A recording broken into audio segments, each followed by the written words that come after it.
We have a new record holder for most expensive Shohei Ohtani card ever sold.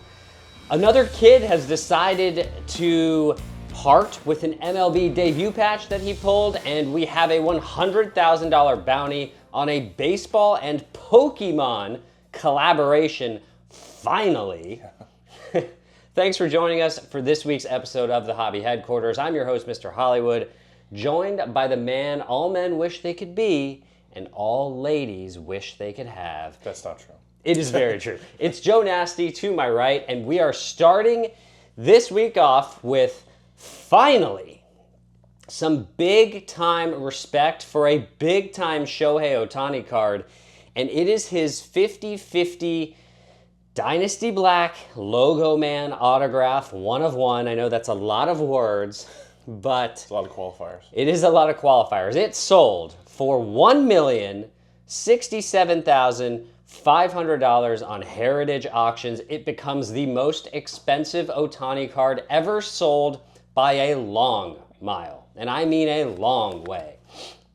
This is the first ever $1 million Ohtani card, and it's not even a rookie card. Although his rookie Bowman Chrome autograph would probably do $1 million plus today if it sold today. This is a really cool story. I think this kind of goes back to what we've talked about the last couple weeks, in that baseball is really going international, right? The Japan community is going crazy for it. It's not just the Japan community. It's like it's all over the world. Sure. The communities are going crazy over Shohei Ohtani, and I've frankly been really surprised at a lot of his 1 of 1 autograph sales and a lot of his 1 of 1 sales. You know, especially like we saw the Topps Chrome Sapphire update 1 of 1 Superfractor do under 300,000. That was within the last 6, 7, 8 months. Mm-hmm. We saw his rookie debut Topps card do 126,000 just last month, I want to say. The other Dynasty Black 1 of 1 with the game used glove relics did like 180,000. This one does over $1 million. Any thoughts on it? A few. First and foremost, to your point about the international stuff, like I went to the game last night and I thought I was in the Shibuya district. Like, truly. I mean, like, I know they're catering to and by the game I went to Dodger Stadium. Like, I know they're catering to the 3 stars that they have, and like, but all the Murakami gear that we talked about a few weeks ago, this is from like 2016, 17. Looks brand new. Thank you. I care for some things. Majestic. See, when that's how you know it's old. When MLB did Majestic, everything still looks and feels brand new. Just saying. You're about to get me on a diatribe. Saying. You know you're about to get me on a diatribe. Majestic was, for lack of a better term, the Nike. Ever since they've gone to the Nike, it's just been, it's whatever. Look, there's something you mentioned that you right at the top of this, and it raises a question to me. I know his rookie stuff goes hard. Yeah. And when you hear sports cards, it's like, I've got the LeBron rookie, I've got the Wilt Chamberlain rookie, I've got the Ohtani rookie, and that's the big deal. But the 50-50 stuff was obviously huge. And do you think there's just more cachet? And this is your opinion. I'm truly wondering. Because it's an opinion I've formed that we saw last year with him switching teams. Do you think there's more cachet with his stuff depending on which team he's now with, depending on the card? Do you think there's more cachet in blue than there is in red for the first, 6 years of his career or so? 7 years? Yeah, I mean, I think you have to factor that in. Mm-hmm. He's with probably the second bigger brand, right? He's with probably, I mean, by franchise value, the second most valuable franchise in baseball, right. But probably the biggest brand right now. As we're talking, yeah. Right. So yeah, I think that does have an effect on the value. But as I've said this before, Shohei Ohtani is obviously not American, right? What? If Shohei Ohtani were American, I'm just saying, I really do believe that his cards would be double to triple what they are now. I really do believe that. And for me, it doesn't matter because I appreciate what I see on the field, which is something that I've never seen before. I think it's cooler that it's Japanese. And it's something that you probably won't see ever again either. So for me, either way, I still think, okay, maybe not this Logo Man. I don't think this Logo Man is undervalued at $1 million. But if you're buying his Topps Chrome Update rookie Superfractor autograph at $280,000 and you had 280 grand to spare, I would tell you, yeah, 100%. That is a huge steal for me. But moving on to topic number 2 for this week, and that is a couple of MLB debut patch deals. Well, really one deal and then a few other updates. So a young kid pulled Bryce Terang's MLB debut patch.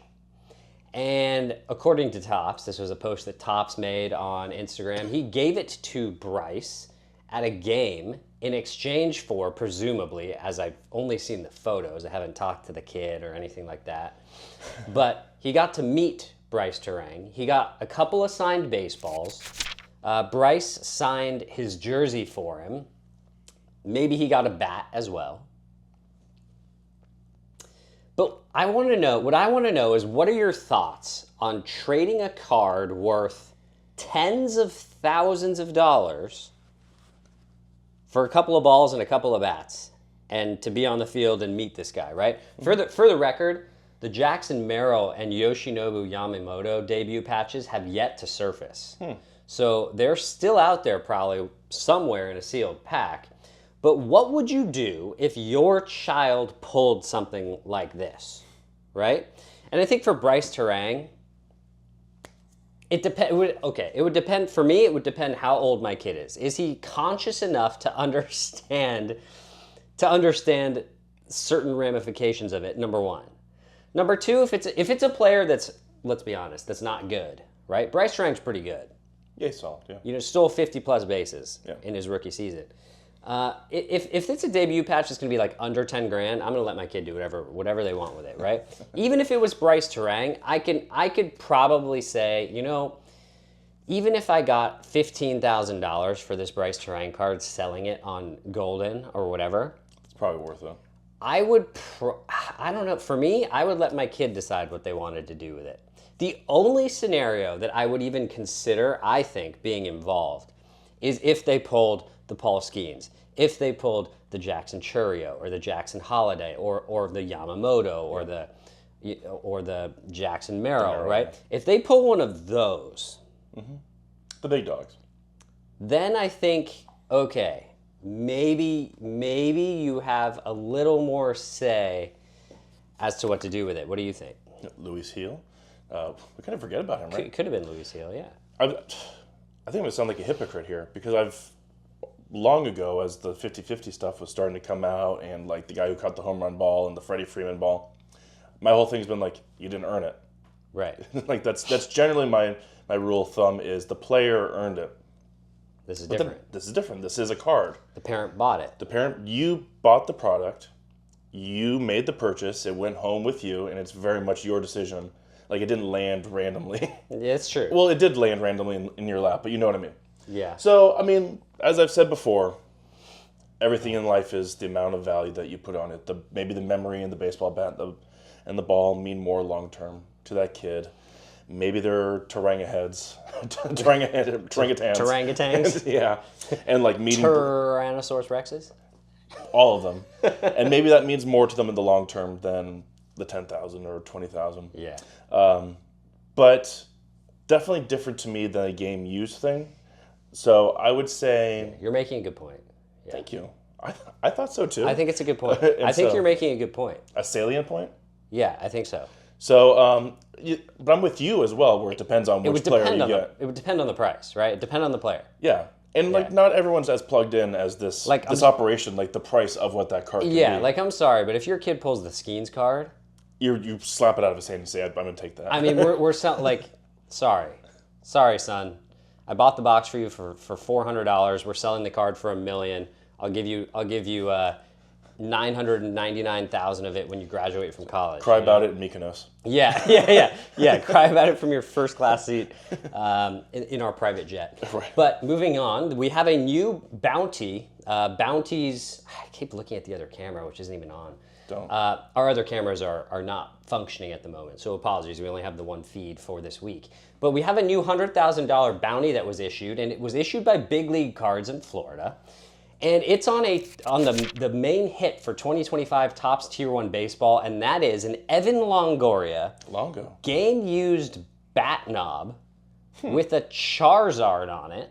I feel like I remember this. And it is obviously autographed. Of course, Evan Longoria has one of the most beautiful autographs in the sport. He's also huge into the hobby. This might be the first time we've seen Pokemon and sports cards collide. And if you're asking me, I love it. I absolutely love it. If we can get these worlds to collide more often, then great. Evan Longoria, by the way, posted about this card as well, and he wants it. So he has said if you pull it, contact him. You know, Evan, if you want it, it's going to cost you over $100,000. We know that. So Evan Longoria, Charizard bat barrel or bat knob. To me, this card is sick, and it's not. I think what makes this really unique is people are buying Topps Tier 1 now not to chase Paul Skeens, not to chase Jackson Chourio, right? For Longo. No, we are chasing Evan Longoria and Charizard. And the collab we didn't know we needed. Yeah, that's exactly what it is. This is what we didn't know we needed. We clearly need it. And so I like that this is the chase. It's a little off the beaten path. We're not just chasing all value with high value rookies. I love this type of thing. Super cool, especially for it to be bat knob logos have really taken off over the last 5 years or so. Have you noticed that? Yeah. They've been really personalized. Yeah, we had the Bryce Harper with the Rip Harambe one. Oh my God, yeah, you're right. The Dodgers have like ones with the famous Diamond Vision knobs. Yeah. Cool. Nolan Shanuel had his Topps Series 1 card on the bottom. Did he? See, that's really cool stuff. Yeah. You said it was the first collab you could remember. Also, when you said Evan Longoria has a beautiful, I thought you were going to refer to something else in his life. That's fine. You don't count the Logan Paul wearing the card entering his boxing match chain Charizard as a sports collab? No, because that was maybe. It's a reach. It maybe, but it's a little bit of a reach for me. Yeah, a little bit of a reach for me. But moving on. There was a super cool. We talked about this card in our Invest Cards of the Week last week, and it was the 1933 Babe Ruth Goudey set. One of these cards surfaced on eBay just a few days ago, and it is listed for $1,800, which is significantly below what this card in raw condition sells for. It is in raw condition, but the issue is this card looks like it was a game-used card put in a major leaguer's butt pocket. Then it looks like Rufus the clubhouse dog then got to it. Then it looks like it went back into that pocket and went through the washing machine. It probably did. And then the dryer. And then it got discovered in the lint tray 40 years later. That's what this card looks like. It is destroyed.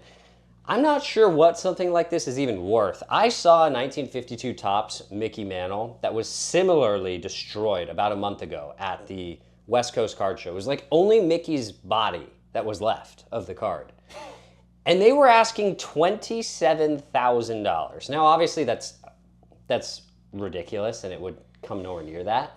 But if they're asking $1,800 for this, and say this card in raw condition typically would sell for $5,000, right? $4,000 to $5,000, something like that. What do we think about that? Everything's what you put a value on, right? It's whatever you think. Yeah.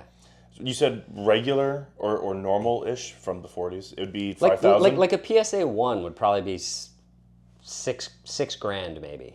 Yeah, that should probably, I mean... A raw one in bad condition, usually maybe like I think around there. To me, I think $1,000 is worth it for it to have survived, World War I, World War II, Vietnam, all that. It's. I think that's pretty cool. Also, that's cute that you think they used lint trays back then.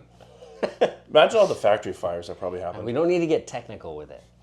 Do you think they did? I think, but I think a lot of people would be surprised at the demand for these types of Grail cards, even if they're in horrific condition. Like some people actually collect poor condition cards. Like that's what they want to collect. Like they want PSA ones. They want cards that are destroyed, right? I mean, look, it's a way to have a Grail collection for a fraction of the price. So for me, I respect whoever buys this. I'm totally cool. I totally respect it. Speaking of, well, that was not a record, but let's talk about some record sales for some serious Grail cards. 2003 exquisite LeBron James RPA on Golden. This was a BGS 9/5/10 autograph with a 3-color patch on it. This, if I'm not mistaken, this was the highest graded LeBron James exquisite RPA in the world. Really? And it sold for $1,159,000 on golden.com. Pretty unbelievable sale for a pretty unbelievable player. I actually thought, because this got up to like 950, 60,000 like fast. And it closes at 1.159. I wouldn't have been shocked, if I'm being honest with you, if this is the highest graded version in the world. I would not have been shocked if this had gone for a little bit more. But it didn't. But we did have the most expensive women's sports card of all time sell as well, also at Golden. And it was the 2024 Prism WNBA Caitlin Clark gold vinyl autographed 1 of 1. This one was graded by PSA. It is a perfect 10/10.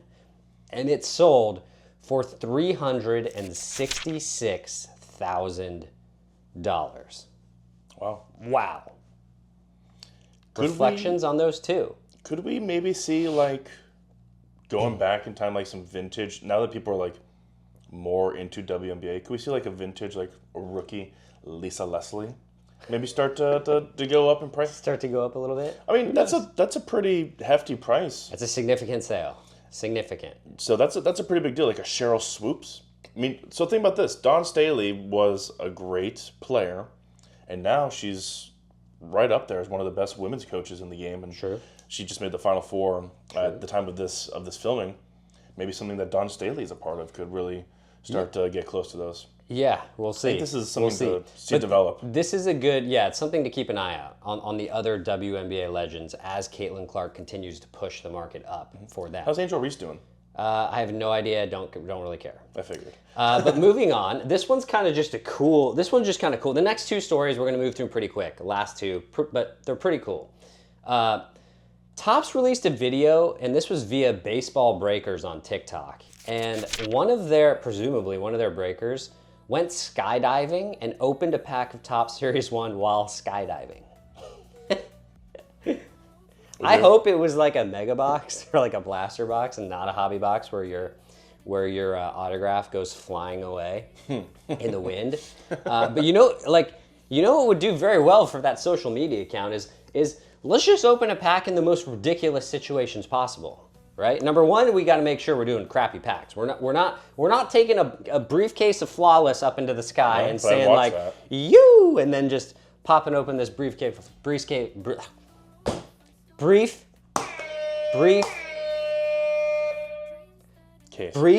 of Flawless. But if I'm Baseball Breakers, if you're listening to this, I want to see you open a pack while cage diving with sharks, or on like a roller coaster, Splash Mountain.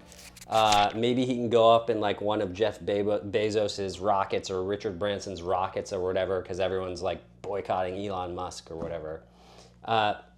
I thought this was just kind of funny.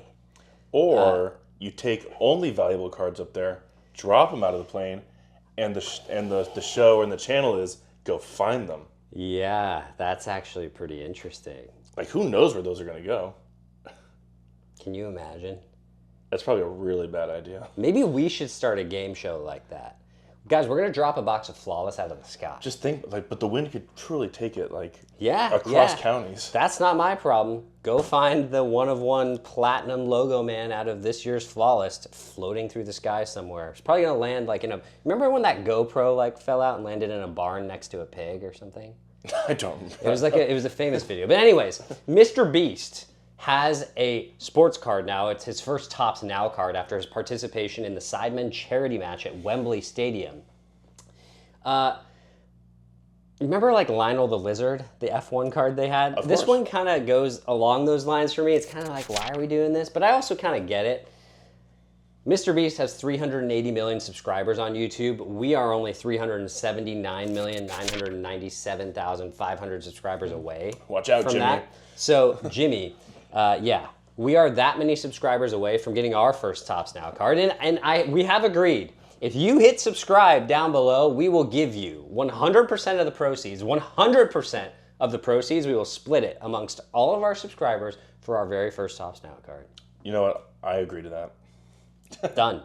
But that'll be a wrap for this week's episode of the Hobby Headquarters. Hope you enjoyed this week's show. If you did, don't forget to like, comment, and subscribe to the channel. If you've already done so, we really appreciate it and love you guys being here. So until next time, I'm Mr. Hollywood, that's Joe Nasty, and we'll see you tomorrow for Hot in the Hobby. Mr. H, Nasty Joe, out.